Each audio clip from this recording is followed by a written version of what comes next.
The battle ahead.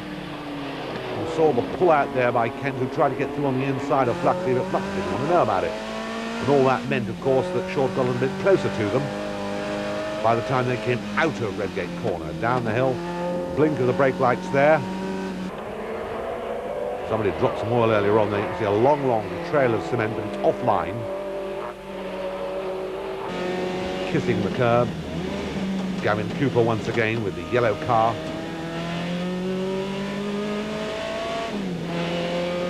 Under the bridge. And that's a cloud of smoke and goodness knows what else is. Oh, in terrible problems there. That was 21, Martin Krass, and it could have been that his throttle stuck open. Smoke pouring off the tyres of Flux's car. Kent behind him, Short. Holding on there, back to Gavin Cooper.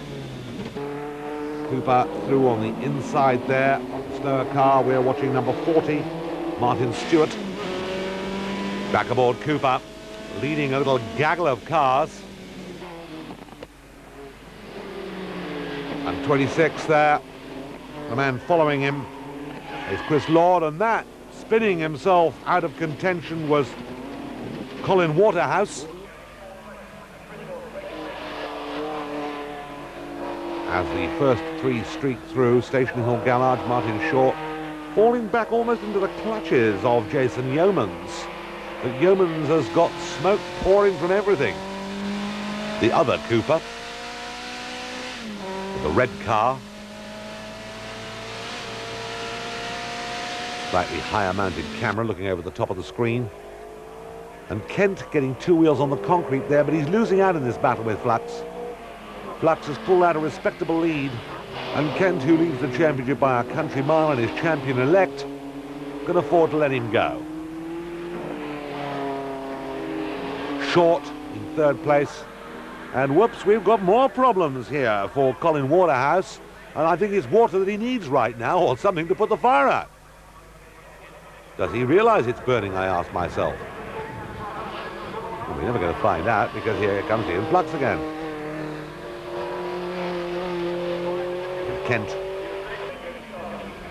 possibly making an effort to close the gap a little bit at the moment. I think Flux may have eased off a little bit. He's got this one pretty well nicely sorted. Comes down with his hand up. And I think that's to warn about this little incident we've got down here, as indeed it was. Waterhouse's car with the fire extinguishers pushed off by the marshals. And here's another man who's got more trouble than you can shake a stick at. Smoke coming from every orifice, as we've said before. Don't know what it is. It's brake, possibly. Oil getting onto something. Jason Yeomans has got all sorts of problems. Martin Short. Not really on the pace today, Martin. Not as close to the leaders as he normally is. Flux driving absolutely beautifully, with immense experience. Started as a Formula V driver, worked for the late Graham Hill. He's driven Formula 3, he's driven virtually everything, and if you like, he's a little bit of one of those people that I suppose a man that time has forgotten, because a lot more ability perhaps than was fully recognised by all surrounding, particularly as a test driver. Closing up a little bit, I reckon, is Gavin Cooper. And Mr. Short is going to have to look out for that. Looking in the mirror to see if we can see any sign of Gavin Cooper behind him. And Short there, under braking, very hesitantly came in there. And I suspect he might be running a bit short of brakes. And now we can see Gavin Cooper closing on him. Gavin Cooper, as on go the brakes, can outbrake Short, and Short obviously has a shortage. What a terrible iteration of brakes. And has lost the place. So Gavin Cooper up to a good third. A brakeless TVR must be quite an exciting piece of machinery to drive around Donington. It's fighting back. Whoops, on the inside there of number 34 goes our leader, Matthew Doman lets Fluxy through. He couldn't do anything else. Closes up on 92, Derek Stewart. Comes in noticeably quicker, comes out noticeably quicker, picks his place, comes by, and the next victim will be number 16, Roger Connell. Roger Connell reeled in. As down comes number 40 there. Well, that was a little bit sort of Martin Stewart-ish. Got himself past the other Cooper. I'm not quite sure what was going on there. Caught napping, I think, would probably be the best description. By now you can look back and see that John Kent is well down. He's still got a clutch of back markers to get by, Matthew Doman being one of them. And here is Ian Flux with the TVR, swinging it into the right-hander, into the left-hander, applying the power, coming out of Goddard's. Taking notice of number 4 stopped in the background. Up go the arms of Ian Flux, who wins race 1. And is obviously pretty delighted with that. Flux, the winner from Kent and Cooper. Short 4th, stands 5th, Chris Lord, a jolly good 6th. So the TVRs fight again here in the second of these 2 races of Donington, and Flux is away. Again, a superb start. Martin Short, no doubt with more brakes than he had before, is a happier man, but man who's very unhappy is Colin Waterhouse, who departed into the pit wall in the background. Down the hill, Flux leads. Short 2nd, Kent 3rd, Cooper 4th. 5th, and going well at the moment, is 33, Nick Creswell. Cooper took a glance over his shoulder there, that yellow Cooper as opposed to red Cooper, if you see what I mean. Funny line in there, early apex. On the grass and off it again, and that's number 4. Really hasn't been a day at all that Colin Waterhouse will want to remember, as Fluxy comes down in the lead with Short right behind him this time. Meanwhile, Bob Sands comes up a place there, past Creswell in number 7. Bob Sands then up to 1, 2, 3, 4, 5th place, with Cooper currently the occupant of 4th place, as Short tries to get past, lines himself up. We're off down the hill with Cooper. You can see that battle going on ahead, and all pretty equally distant. A couple of cars lengths between them. And John Kent, I think, watching in rather amused fashion as to what's going on, because the points don't matter as far as he's concerned. I'm quite sure he'd like a nice pristine TVR to bring back at the end of the day.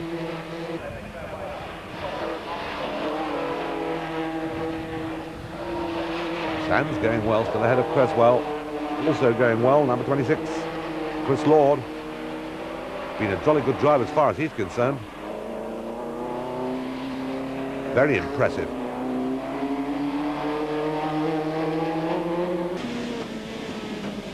And this is Cooper looking at Rod Gretton. Stamp on the brakes there, otherwise he would have taken himself and Gretton out. And that is number 92, Derek Stewart, being towed away. Rear end tow, which would seemingly suggest that there's something the matter with the back of the car. Meanwhile, Mr. Flux has long gone. And I don't know quite how in that short space of time he said goodbye to Martin Short and left him to the tender mercies of John Kent, but that's exactly what he did. Still Cooper 4th, a respectable distance behind these 2. Pouring smoke at the back there. Now I wonder why. Oil getting where it shouldn't be. I think he's well aware of it. And he is easing off, slowing down. Cooper then very unlucky. It had been a good 4th place. Something very sadly amiss at the rear end of the car. I lie. It's at the front end of the car, and you can see why. It's coming out through the exhaust pipe. And this is the other Cooper. Upper place. Only got one of them to contend with now. Gavin's out. But Flux in an unassailable position, reliability permitting, having given us a fine demonstration of exactly how to drive a Tuscan. Jean-Francois Biel, who's no doubt come over to Paris and enjoyed it immensely. There's the man in the background as Flux comes down, brakes, changes down. You could put a penny on the track and he'd run over it every lap. Big battle between Kent and Short, but Short's still winning it. Fourth place hanging on in there, Chris Lord. And Kent looks at the outside. Oh, that's not very often you'll see somebody come around the outside and do it there. And I can only suggest that it's brakes again that are possibly troubling Short, because that was in the braking area. No question about that. And Kent was up and past him, leaving him tied like a flag to a pole. Something's flapping about underneath John Kent's car. I don't know what it is, can't see. They're going into the last lap. One too many for Martin Krass, who's blown the engine, probably as a result of the throttle sticking open in the first race that we saw. As down comes Ian Flux then to take the checkered flag. A beautiful drive by Fluxy, underlining once again this man's immense ability. Waves his hand, absolute delight, both hands up. Across the line, Kent is second, Short sliding wide is third, and a very good drive by Lord, who finishes fourth. So that confirms the top four for you, with Bob Sands fifth and Steve Cole on the back of the grid finishing in sixth place. Join us at Donington for the final round of the championship in 2 weeks' time. Donington Park and the final round of the TVR Tuscan Challenge for 1995. Already John Kent has won the championship. The battles for the places, Martin Short's a front runner, and so is Ian Flux. But Mark Hales has come back to join in the fun and perhaps spoil somebody's chances. We're with Ian Flux at the start, and a beautiful start there by Flux. I'm joined by Ben Samuelson here. Flux, the man to watch in a comparatively old car, Ben. Absolutely, as the leaders come down to Redgate. Side by side, John Kent and Martin Short on the front row. Who's going to come out first? Martin Short has the inside line and looks like he's got it. Well, Flux was all over the place. We're with the chairman, Peter Wheeler. What's he saying at the moment? I think he's wishing that Nigel Tuscan in front there would get out of his way. So Peter Wheeler sets off way down in the field there, which is unusual for Peter. He's going to have to find his way past Tuscan in front. Up ahead, coming out of the old hairpin, we see the leaders. A bit dicey down there, but everybody making their way through. And in the lead, it's Short. In second place, hanging on in there, John Kent. Hales next up, then Flux in fourth place, not where he wants to be, Ben. Flux won't settle for that for long, but the drivers in front, very, very fast. Hales, a double champion. John Kent, this year's champion, and Martin Short, a newcomer to the series after sojourning in saloons for a while. And Flux made a move down the inside and up to third place. Hales has lost third. And at the same time, Bob Sands made a move in the yellow car. You might have spotted there, moving up a place. So the sands of time not running out, in fact, running very much his way. We are at the back of the leader, watching John Kent desperately try and get onto the tail of Martin Short. And Kent closes that gap a little bit as they come down the hill, in towards the old hairpin, and Flux gaining hand over fist there. 3 cars in a row, and Hales getting left a bit. Hales hasn't driven a Tuscan for a while, had a abortive attempt earlier in the season, but going very well during qualifying, and I expect that this, although at the moment he seems to be falling back, and Gavin Cooper trying to make a move down the inside of Steve Cole there. Steve, very experienced, and Gavin Cooper, a bit of a youngster for the series. I don't think Steve's going to be leaving the door open, really. Well, coming down towards Goddard's here, a bit of gamesmanship going on. I think the gamesmanship is at all costs to keep Flux out. Big moment here. Cooper and Gretton have had it coming together. 2 cars out. And that's unfortunate. And a move up here. Peter Wheeler overtaking Colin Waterhouse there. And there's Gavin Cooper looking rather dejected, it has to be said. Well, dejected he should be, but look at this, 4 cars very close together, and Flux, I think, would very much like to come through, but the other two are so intent on their own battle, and to some degree, I think, anxious to maintain station. I think John Kent's quite happy to stay in second place and doesn't necessarily want anybody in front of him. And Martin Short there, acknowledging the yellow flag. Prior to that incident we've seen, which happened on the previous lap, first time of course they've passed it, past the stationary car of Cooper. There on the grass is Nigel Tuscan. Backwards, off. I think he's going to try and rejoin though. He was giggling because he thought he was going to sell some parts there, and he didn't. Whoops, up comes now. That's Kent on the inside, and Short's in trouble. He's sliding wide, he's gone straight on, collects it back together, but Short loses the lead, in fact, loses 3 places, is now 4th. So Short in 4th place, up into the lead, keeping his head when all others lost theirs was Ian Flux. Hale's behind him, but there's a big battle on now for 3rd and 4th. Let's see who's got it. They're the 2 leaders.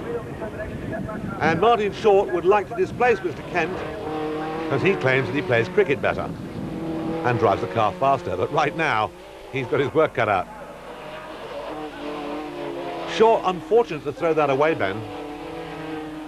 I mean, it looked difficult. It looked like John Kent was moving for it and Martin Short shut the door. So difficult really to tell in situations like that whether either of them indeed at all were at blame. And spinning there is Matt Doman in the Henley car. Gathers it back together again. Yeah, but he's put it in the gravel there, and by the time he gets on, he'll have spread an awful lot on the circuit. We're looking at a replay of the situation there with Martin Short and John Kent, and indeed it looked like John was having a go, and Flux has a wave at them as he goes past. Yeah, it seems to me that what happened there was that it was Kent who actually started all that business for Mr. Short. I'm no doubt they'll discuss it afterwards as to who did what with which and to whom, but it was fierce. Oh, Mark Hales has got all the problems in the world now. They've all caught him. Martin Short locks up. We've got a back marker there, Jerry Harrison. Steve Cole still in touch. In quite a nice place as they are in their last lap now. And as far as the man who counts in Flux is concerned, this has got to be good for Christmas. He comes up, wins this round. Oh, Kent gets sideways and loses 3rd place just like that. So let's recap those results. Flux the winner. Hales, Short, Kent 4th now. Cole and Giles Cooper, that's the top 6. Whoopee. Let's get on with the next one. We're into it. The starting positions as before, away from the start, a very hesitant start by Flux. Now I don't know what he did there, he let the clutch in and it all went woof. Or meow, whichever way you want to look at it. He's in 5th place now. About to lose another one if he's not careful. John Kent, overtaken by 2 people, came out very wide there with a lot of oversteer and goes off down towards the old hairpin. Redgate was not his corner, was it, Ben? Hales leading from Short. Kent and then Cole back there in 4th place. Giles Cooper, who had a marvellous result in the first race to take 6th, seems to have had a poor start and dropped back down the field. Front brake locking there on Hale's car, but it didn't seem to affect him too much. But these guys right on the limit. It's amazing how this engine has really not revived this formula, it's just made it just that much better. We see in the background in that last shot Gavin Cooper with a new bonnet on him after his shunt in the first race. Indeed, it's John Kent's old bonnet, so we'll see whether he can intimidate his way past a few people by pretending it's John Kent's car. John Kent, indeed, runs very sideways, really makes a Horlicks of that one, and loses a couple of places. Yes, Hales, in fact, profited a little bit by that, but so did Short. Short in the lead. Kent lost himself a couple of places, as you say. In the middle of it all is old King Cole, the meat in the sandwich. Bit gritty on the teeth, though. Hales led into the first corner. Then we see a corner later, he's back down in 5th. Martin Short's leading, Steve Cole in 2nd, John Kent in 3rd, Ian Flux 4th, and back there, Hales being pressured now by the youngster Jason Yeomans. Yes, Jason Yeomans, who moved up very rapidly from single-seaters and really has enjoyed his year in TVRs, and I think could be even bigger force to be reckoned with could he stay with it in 1996, also going well there. Mustn't complain at Mark Preston there, who's right on pace. Mark Preston, who's a newcomer to the series, and it has to be said, in touch with the leaders. It just shows maybe if he had a budget, he could really do something. This is Kent. Cole in front of him. Looks on the one side, looks down the other side. Under braking, tries to get through, leaves his braking that much later, and he's through. What he's got to do is get around the corner now. Boots it, out comes the tail, controls it. And they're all storming around Cole. And Martin Short, who said before the race that he was going to have a gentle one because he didn't want to throw away his position in the championship, finds himself in the lead. Short, Kent, Cole, Flux. That's the top four. Down the hill. Into the old hairpin. Brakes on. Off. Burying a foot in it. Whoops. Off. John Reed having another spin. Had a spin last time he was at Alton. Has another spin there. Big challenge. Kent desperately trying to displace the leader, Short, and Cole holding up both Flux and Hales. Got a very wide car at the moment. Kent's definitely gained on Martin Short. Indeed, they're side by side as they go on out of that corner. Who's going to take the lead? We're on board with Martin Short. John Kent there takes the lead. John Kent through. But we've seen that John Kent has made his fair share.